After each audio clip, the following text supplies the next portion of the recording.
you. So yes, cultivating relationships. Talking about kind of social health and maintaining healthy relationships and how it is a very important aspect of our health, even though it's not always one that pops up into our mind when we're thinking of physical health, but it can have an impact on our overall health for sure. So that is what we're going to talk about today. You can go ahead and click. Sorry that I have to tell you. Thank you. So, did you know that health-related measures such as blood pressure and heart rate can actually improve with positive social interactions?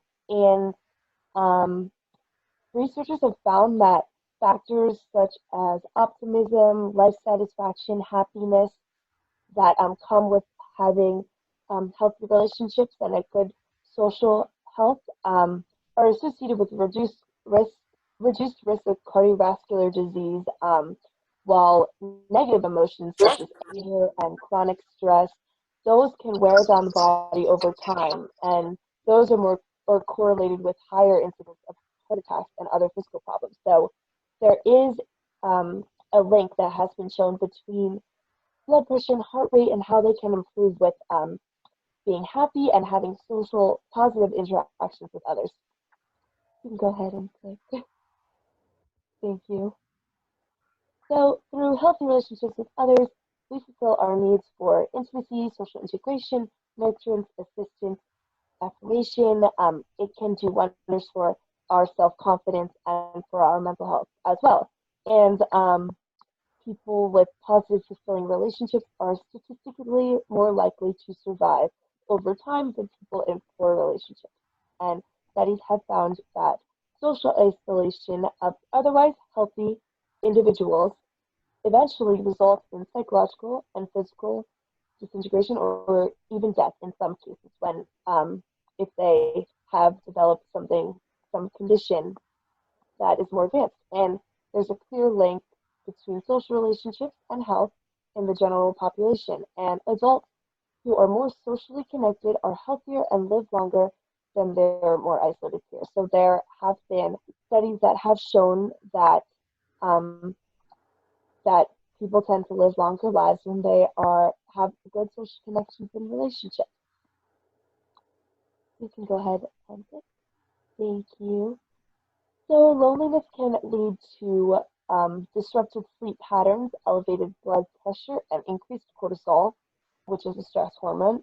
It is not good. And they're also important, social connections are also important because it can affect your immune system. So, and if are, you're more likely to have a weakened immune system if you are lonely and don't have strong social connections. That there's been a lot of research that has found that, and can also decrease your overall sense of contentment. And I also saw this in a study. Older people who remain connected with others and have strong relationships are likely to have a better quality of life, have a lower risk of dementia and mental decline, and need less domestic support and less support from less support to live so they can live by themselves and be healthier when they have better social connections. And younger people who remain connected with others and have strong relationships are likely to have lower risk of obesity, inflammation, and high blood pressure. And go ahead and click. There is a strong correlation between social interaction and health among people of all age groups, which is what I just kind of explained. And also, other positive effects, social activities can sharpen your mind, resulting in a greater sense of self-confidence and an upbeat attitude. And staying connected to family and friends on a daily basis can definitely improve one's mood. Pretty much what you'd expect.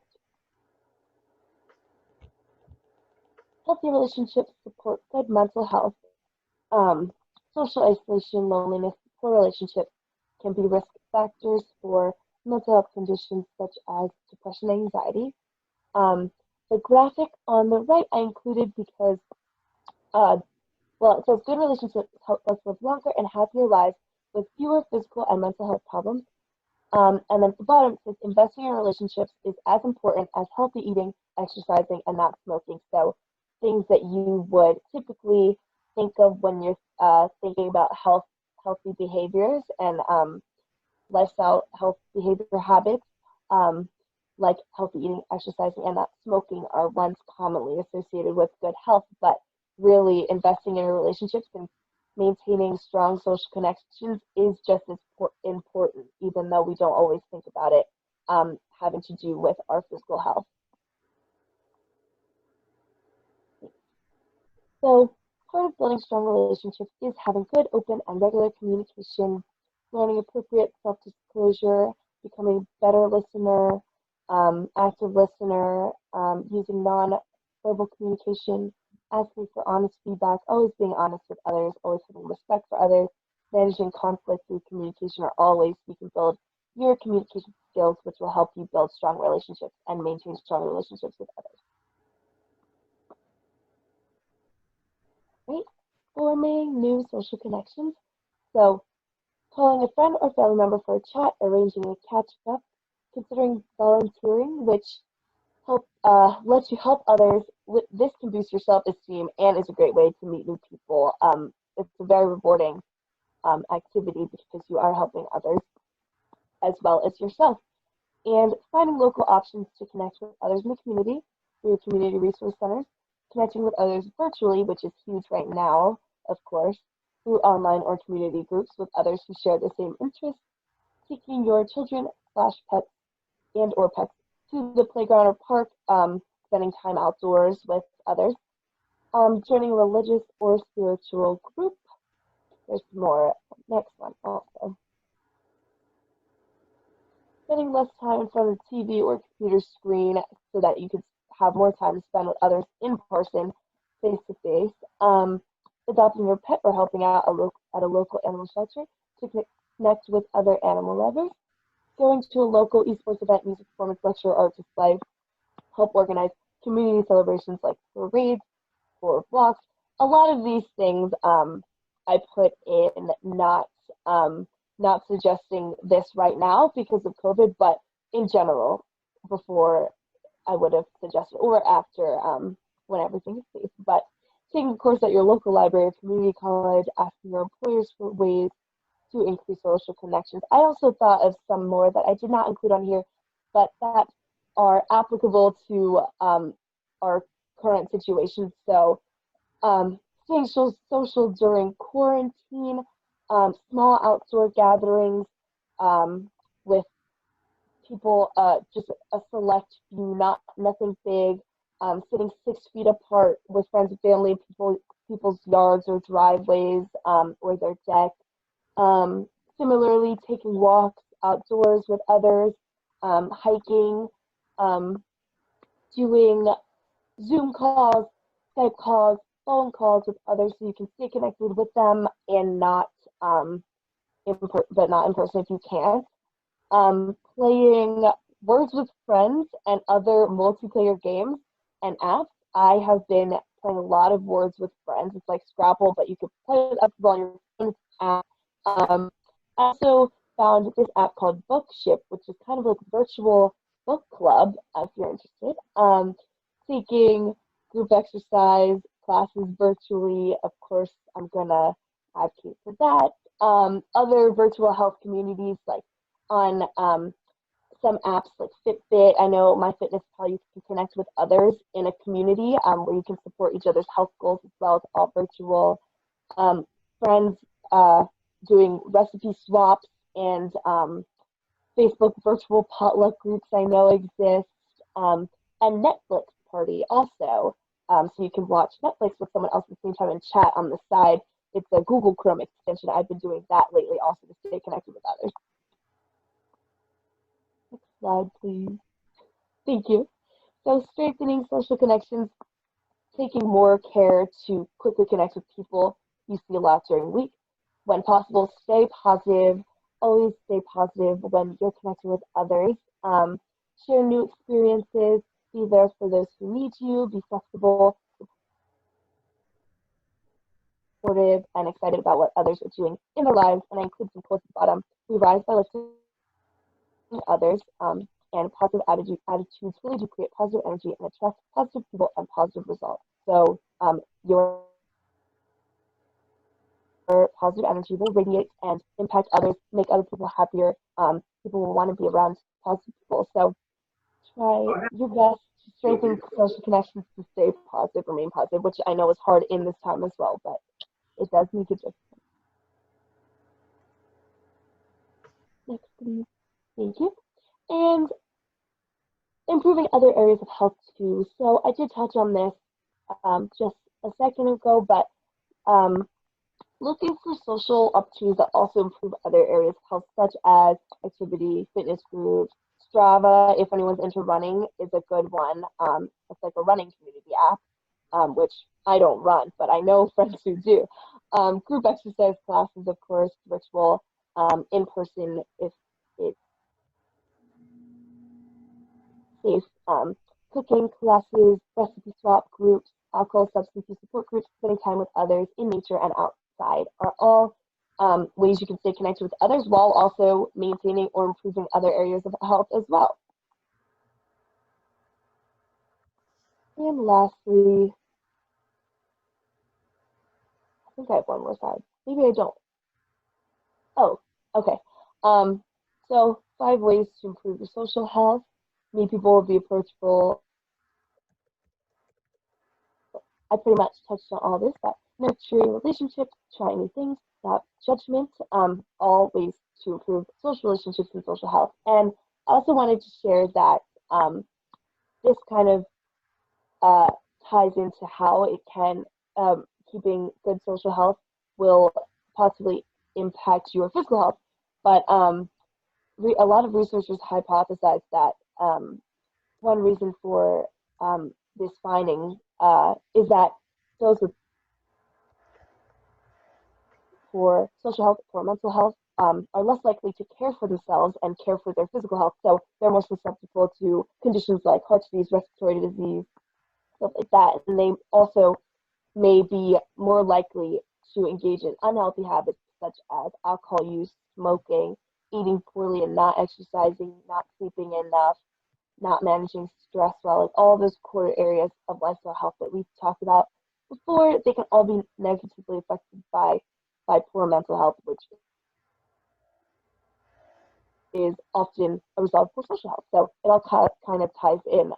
So it definitely is important to maintain good social health and maintain good, strong, positive relationships with others to maintain good mental health and physical health as well. I think that's all. I can't remember if I have another slide here. I don't think so, though. Thank you for sharing your screen. I'm sorry, I don't know why I couldn't figure that out, but thank you. Oh yeah, no problem at all. And so anybody have any questions for Isabella or any of those areas as we talk about building relationships and you know, strengthening existing, what comes to mind from you guys? Are there areas that are harder or easier that you experience in your own life?